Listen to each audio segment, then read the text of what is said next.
I'm Father Joseph. Tonight is the second part of the near-death experience of Vinney. It's amazing, and the ending will validate his whole experience, so you'll enjoy this next part. So if you don't know, Vinney is a former rugby player, football player, and MMA cage fighter, so he's not the kind of person that will try to impress others with anything. And in fact, he's so legitimate, he's perfect for explaining what it's like on the other side. He has good knowledge of life, and he's perfect for letting us know what it's like on the other side. So enjoy this experience of Vinney, and let me know what you think about it. All right, God bless you in the name of the Father, Son, Holy Spirit. Amen. Saying the negative energy and stop getting that out of him. Then he was surrounded by these angels, and then he was gone. He was taken into heaven that quick, just so quick, so fast. And that's what the pearly gate is these pearls or these orbs of energy. That's the only thing keeping us out of heaven is us.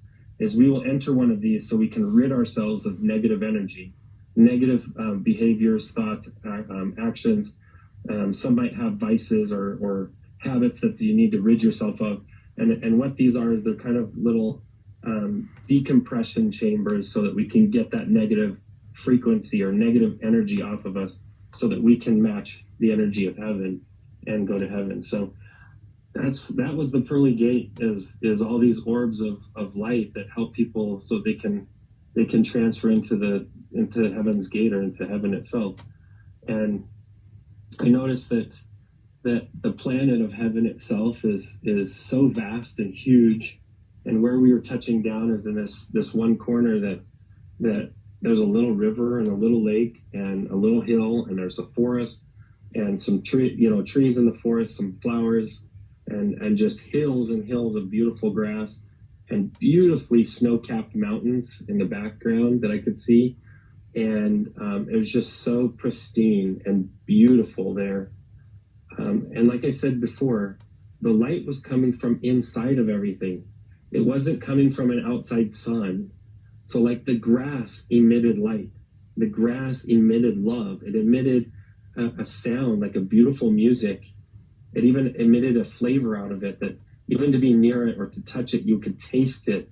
You could embrace and experience the love of the grass, like who the grass was existed to love me, and I existed to love the grass, and it was just very symbiotic with everything there, with the trees and the flowers and the water. The healing power of the water was just so beautiful. And as I'm experiencing all this, I do notice that there's a building off on top of this hill over to my side, and I asked Drake, what is that? Is that heaven? And he's like, no, heaven's here. And he explained that there's many aspects to heaven, that there's not just one version of heaven, that every soul that goes there gets their version that they need. And that what I was witnessing in this building, it was the university or the place that people go to learn. And you could learn any of the knowledge of the universe, anything you wanted to learn, without the perversions or without the influences of manipulation or power. You could learn eternal truths in this space that he called like the university. And so I noticed a lot of people going in and out of this building, and the building would just form an opening as a group arrived. And if the group didn't match the frequency of that room, they knew to keep going to the next room. And then when they matched that frequency, the room opened up and they'd go in. It was just really beautiful. And this building was built out of one piece of marble, and it was living. It was glowing in itself. And the building loved that it existed for the purpose of learning and lovingly learning, and loved that it existed for that, and did it in love for those who attended this place. And as I'm experiencing all this, it's just so overwhelming. And it's more than words can describe. It is, the colors alone, there's billions of colors there that we don't have here. And it's so hard to describe that. As we're going through all of this, though, I've learned so much. I've made it all the way here, I'm really loving this space, and I feel like I'm finally home. I'm finally where I knew my home was. And then Drake comes to me and he puts his energy close to me and says, Vinney, I know this is going to be hard, but it's going to be worth it. And he came together to me and hugged me in the way that spirits and souls can do there. And we became one for a second as we did in this hug. The cores of who we are came together, almost like a nuclear core coming together with another nuclear core. And there was just this vast expanse of love and energy between the two of us. It was otherworldly. It's more than words can describe. As I'm experiencing the most beautiful thing I'd ever experienced in my life, and with this experience of this hug from him, I see just all these colors and things going around me. And now all of a sudden I hear, in my ear, I hear my own brother, my brother from Earth. I hear his voice start to say a prayer over my physical body in the hospital. And now mind you, this is 3 days past now. So they turned my body in the hospital. It had just been resuscitated. The body was in a coma for 3 days. So I'm in the hospital brain dead for 3 days. And my brother is the third day praying over my body. And I'm hearing it live in my ear. Where I'm at in heaven, I'm hearing it live. And as he says this special blessing or prayer over me, he closes it and ends it. And I feel that my agency or my choice was removed from me at that point. And I was forcibly moved back into my body. I was forcibly put back into my body. And next thing I know, I'm waking up in a hospital, and I didn't remember anything about my experience yet. It was all black to me. I couldn't remember even couldn't even clearly remember going to the restaurant before I died. I could remember getting in the car to go there, but I couldn't remember actually getting there. And all of this is going on. I'm waking up in a hospital, and there's all sorts of just tubes and tangles and sensors and stuff coming out of me. And I just yanked it all out of me, all of it, even the catheter, the IVs, everything. I yanked them all out. Had a tube going out in my mouth, yanked that out, yanked everything out, and got it off of me.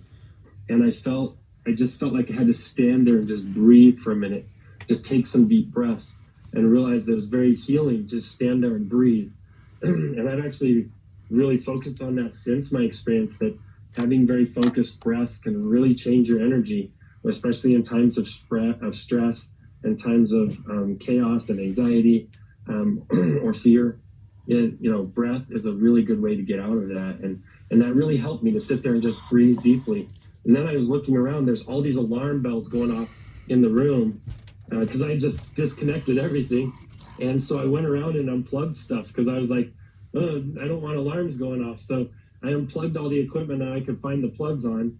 And then I realized, oh, you're naked. And I'm like, oh yeah, I'm naked. So I had to go find a gown, and I wrapped it around my middle section. It felt so claustrophobic. And the odd thing is, I still didn't remember anything yet. I didn't. It was all black for me. I couldn't remember anything. It was completely blank. And it wasn't until the following day, I went out to dinner with my sister, and she cornered me and said, hey, she said, hey, did you know that you were dead? And I'm like, yeah, everyone tells me I'm, at the hospital, they were all calling me the miracle boy.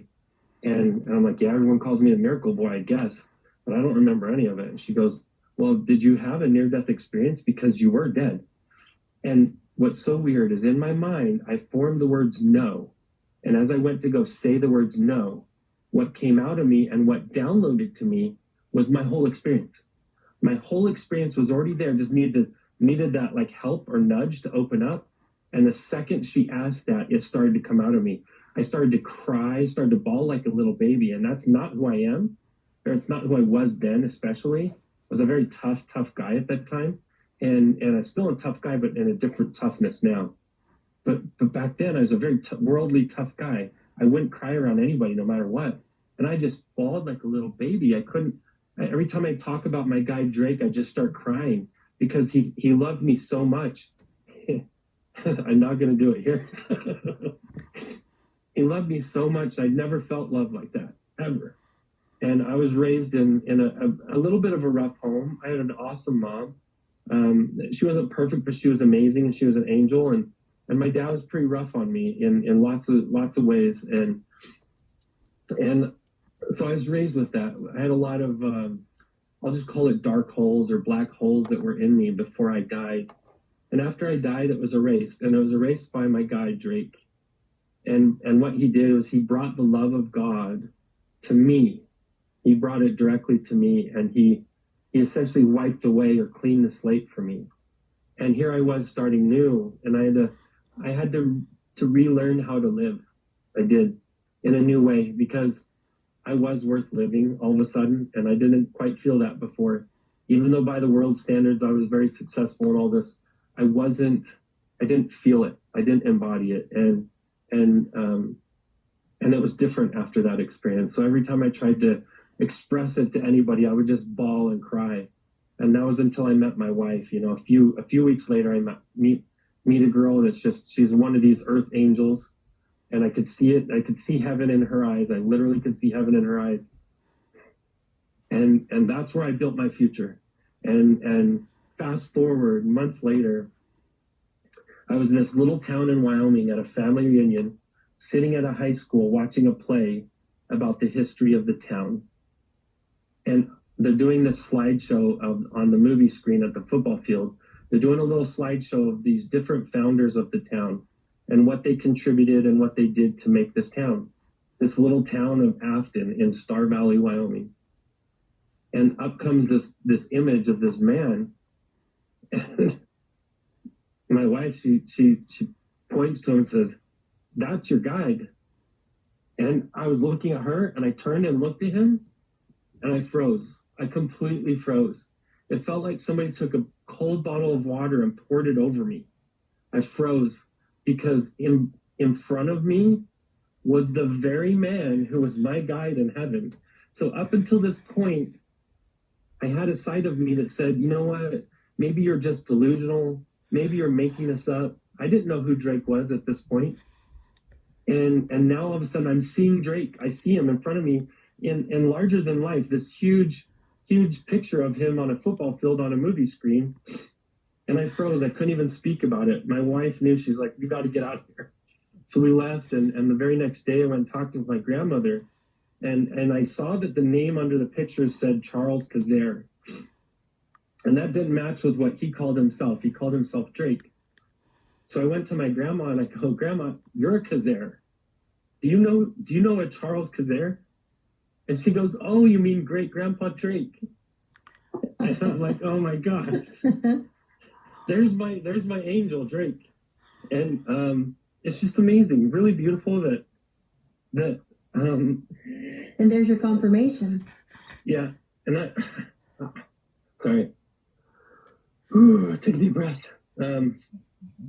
Yeah, it was confirmation to me that all of it was organized, that all of it happened the way it was supposed to happen, and that there was purpose behind it. And I was supposed to, I was told right from the get-go that I was told to share my experience with people when they needed it. And so for a long time, for 10 years, I shared it verbally and only verbally. I wouldn't write it down for anybody. I felt it was too sacred for that. And for the longest time, I would only share it verbally to people. And it got to a point where I was getting people demanding that I go to these churches and share it with big groups. And I decided, you know what? I need to pray about this. I need to really meditate on this. If there's a way to honor my experience, to put it down in a written form, I need to figure that out. And I got very clearly right away a confirmation from my own intuition that I did need to get it down in a written form, so that people who needed it, they could reach out and they could find it and see it, discover it, and they could find those important principles that I learned. You know, I still try to embody those principles every day. I really do. Am I perfect at it? No way. I'm still human. I'm still here. But I'm trying, and it's important that I know about it, and it's important that we all, you know, those who are ready for something like this, that they can know about it too.